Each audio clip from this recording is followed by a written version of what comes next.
Hey guys, welcome back to another Dragonheir Silent Gods video. Today we're going to be covering the Ancient Battlefield Dungeon, where you can farm your negative runes for your heroes.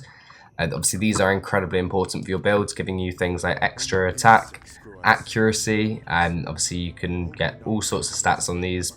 But they are vital to your builds, especially once you're starting to get to the point of being able to rank 5 your heroes. So understanding how to actually beat this boss and to tackle the dungeon to get a good amount of these runes is really important. So the team I'm going to showcase today is actually the team that I use on a daily basis or whenever I do the dungeon, and it involves no legendary heroes at all. Of course, there are alternatives to the heroes that I'm using here. You can interchange them with several different options, but it's just what I've found works best, and it is using 2 rare heroes and 3 epics. I'm not actually getting the 5 elemental bonus in this run at all, but just to first of all cover what the boss actually does. So his basic skill is he will stun the one of his skills, is he'll go into shield form, dealing necrotic damage to the furthest enemy and inflicting stun for 5 seconds. If this fails to land or is dispelled within its duration, the shield will then the boss will then take damage and enter backfire for 10 seconds, which reduces the damage he does by 20% and increases the damage he takes by 20%. So reflecting this or ignoring this stun is incredibly important.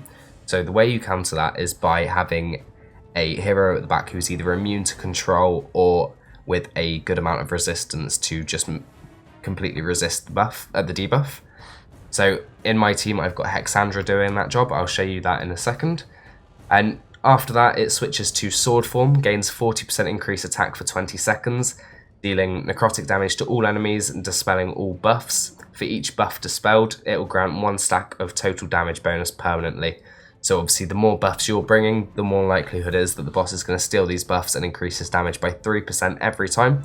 And obviously we do not want that to happen. The boss will begin to hit incredibly hard.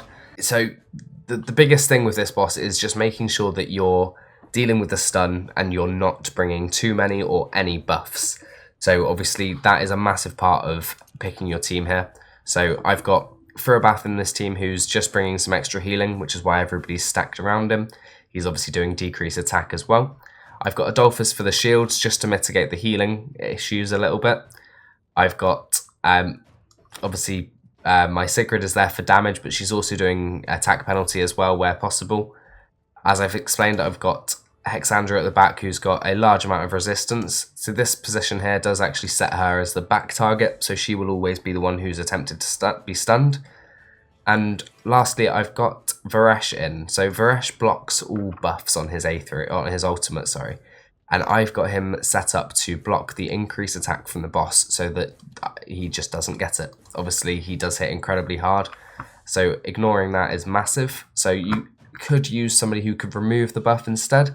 I know a lot of people use the legendary Vinyara in this team. I did actually use her for a while, but then I decided to swap to Varesh just to make it a little bit more accessible for everybody. But Vinyara is actually immune to control effects, so you can have her at the back and she will not get hit by this. By the stun, she will always reflect it. And then she also removes the buffs from the boss and does attack penalty as well. But this run is fairly straightforward. It's obviously nice and easy once you've got a team set up to do it correctly. But as you'll see, obviously my Varesh is completely in charge of making sure that the boss doesn't get the increased attack after the first one. His skill isn't ready in time for that one. So as you'll see, the buff that's going on to the debuff that's going on to the boss every time he attempts to stun my Hexandra does increase the damage he takes. So Varesh is going to block the buffs here. This is where the boss would get his increased attack.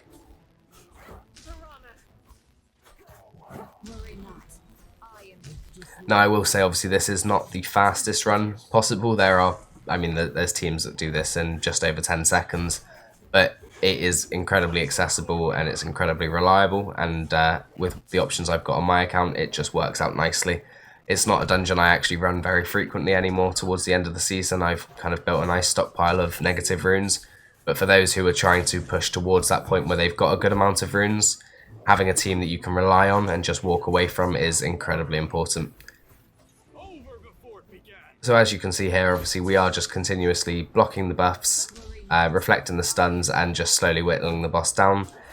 And yeah, we're staying nice and healthy. It's not dropping, nobody's dropping particularly low. Obviously Sigrid does drop a little bit low, but she's just built for pure damage. She's not got any defensive stats at all.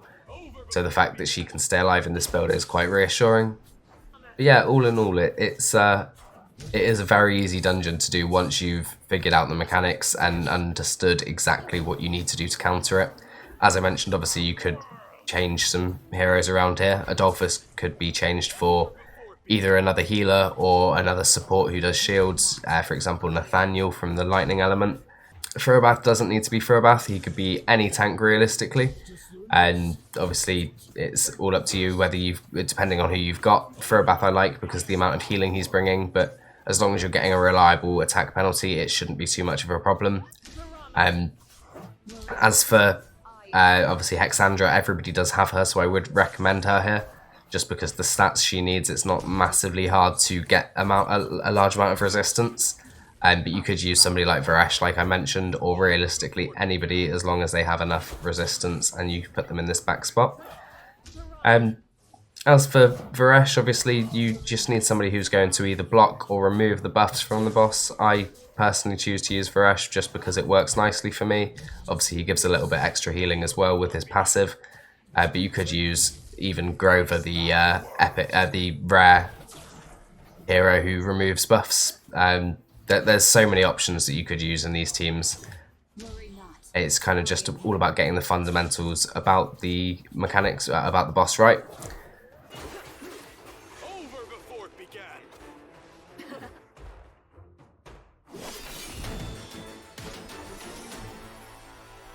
And there we go. So obviously, like I said, the run's not the fastest, but it is very smooth. And what I will do is just quickly run through the builds that I've got on these heroes. So my Ferobath is built in the ally protection set just to reduce the damage that everybody else is taking.